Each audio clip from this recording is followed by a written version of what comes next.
ओम नमो भगवते वासुदेवाय. सार्थ सुबोध ज्ञानेश्वरी. लेखन आणि वाचन सौ मनीषा भास्कर अभ्यंकर, महाराष्ट्र, मिरज 416410. अध्याय 5. कर्मसन्यास योग. विषयी मनुष्याचं उपरोधिक वर्णन. भाग आहे 26. ओव्या आहेत 121 ते 128. मागच्या ओव्यामध्ये ज्ञानदेवांनी विषयांमधून मिळणारे सुख खरे सुख कसे नसते ते विविध प्रतिमांच्या साहाय्याने स्पष्ट केलं. आता पुढील ओव्यामध्ये ते विषयी मनुष्याचे उपरोधिक वर्णन करतात. ते अंतर नेणती बापुडे म्हणून अगत्यू सेवणे घडे, सांगे पुय पंकीचे किडे काय चिळसी घेती. ते बिचारे वेडे लोक आतले स्वरूप जाणत नाहीत, म्हणून त्यांच्याकडून विषयांचे सेवन होते. तूच सांग, पुवाच्या चिखलातील किडे पुवाची केळच घेतील का. तया दुःखिया दुःखची जिव्हार, जे विषय कर्दमीचे दरदूर, ते भोग जळा ते जलचर सांडिती केवी. त्या दुःखी लोकांना दुःखच जीवन होऊन राहिलेले असते. ते विषयरूपी चिखलातील बेडूकच बनतात. ते विषयासक्त लोकरूपी मासे विषय भोगरूपी पाण्याला कसे टाकतील. आणि दुःख योनी जिया आहाती, ती या निरर्थका तरी नव्हती, जरी विषयांवरी विरक्ती धरिती जीव.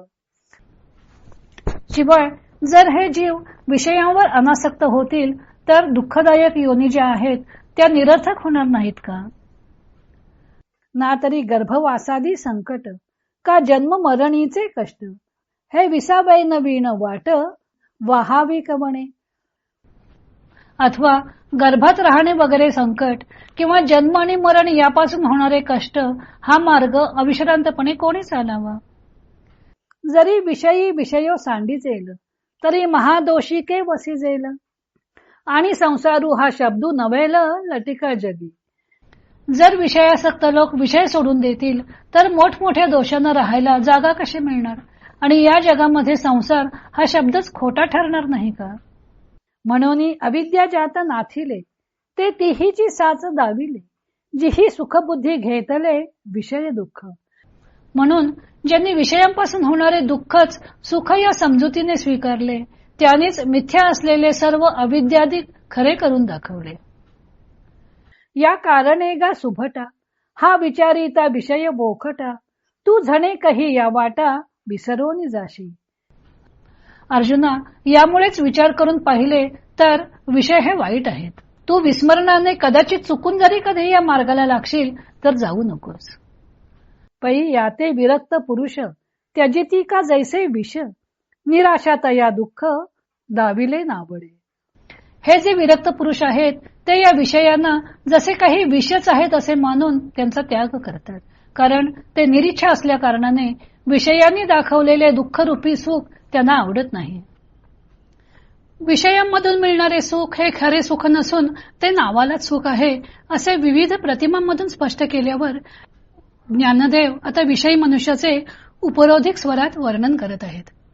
विषयी मनुष्यांची विषयांकडे प्रवृत्ती का होते तर त्यांना आत्मस्वरूपाची ओळख नसते म्हणून. त्यासाठी ज्ञानदेवानी 3 प्रतिमा वापरलेल्या आहेत. ज्ञानदेव म्हणतात की हे विषयी लोक म्हणजे पुवाच्या चिखल्यात असलेले किडे. तेथील जीवन दुःखमय आहे, केळसवाणे आहे याची त्या किड्यांना जशी जाणीवच नसते, त्याप्रमाणे अज्ञानी मनुष्याला विषयातून सुख मिळणार नाही याची जाणीवच नसते. दुसरी प्रतिमा आहे बेडकांची. ते विषयरूपी चिखलातील जणू बेडूकच आहेत. बेडूक हा पाण्यात आणि पृथ्वीवर दोन्ही ठिकाणी वावरणारा प्राणी. मनुष्य सुद्धा त्या बेडकासारखाच आहे. मनात आणले तर तो देवही होऊ शकतो किंवा दानवही होऊ शकतो. नरकरणी करे तो नरका नारायण होय. प्रयत्नाने तो नराचा नारायण होऊ शकतो, पण तो चिखलातील बेडकाप्रमाणे विषयातच राहू इच्छितो.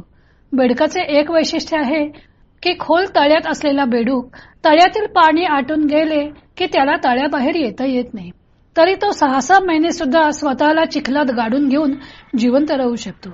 विषयी मनुष्य सुद्धा बेडकाप्रमाणे त्या विषयातील रस निघून गेला असला तरी सुद्धा आज ना उद्या पुन्हा त्या विषयातून सुख मिळेल या आशेवर स्वतःला विषयात गाडून घेतो. तेच त्याचे जीवन असतं. हे विषयी लोक म्हणजे जणू काही जलचर आहेत अशी ही तिसरी प्रतिमा आहे. जलचर जसा पाण्याशिवाय एक सेकंदही जिवंत राहू शकत नाही, तडफडून मरतो, त्याप्रमाणे विषयासक्त मनुष्य विषय मिळावेत म्हणून तडफडत असतो. ज्ञानदेवाने विषयी मनुष्य विषय मिळवण्यासाठी कसा व्याकुळ झालेला असतो ते पुवाच्या चिखलातले किडे, चिखलातला बेडूक व जलचर या 3 प्रतिमांमधून रेखाटले आहे. नंतर उपरोधिकपणे म्हणतात की हे विषयी जीव जर विषयांचा त्याग करतील तर परमेश्वरानं निर्माण केलेल्या दुःखदायक योनी कशा बरं चालू राहतील? वारंवार जन्ममृत्यूचा पथ कोण चालेल? मग दोषांना राहायला स्थान तरी कुठे मिळेल? मग संसार चालणार कसा? जणू हा संसार चालू राहावा या उद्देशानंच जणू विषयी लोक विषयात डुंबत असतात. विषयातून मिळणारे दुःख विषयी लोक सुख आहे असे समजून त्यांचा स्वीकार करतात. त्यामुळे ते लोकच अविद्येला सत्यत्व आणतात. असं वर्णन केल्यानंतर ज्ञानदेवांचे श्रीकृष्ण अर्जुनाला म्हणतात की अर्जुना, विरक्त मनुष्य विषयांना विष समजून त्यांचा त्याग करतात. विषय जे आभासे सुख दाखवतात त्यांच्या मुळाशी दुःख आहे याची विरक्त लोकांना जाणीव झालेली असते. म्हणून तू चुकून सुद्धा या विषयांच्या मार्गाला लागू नकोस. नंतर भगवंतांनी पुन्हा ज्ञानी मनुष्याची लक्षणे सांगायला सुरुवात केली आहे. तो भाग आपण उद्या पाहू.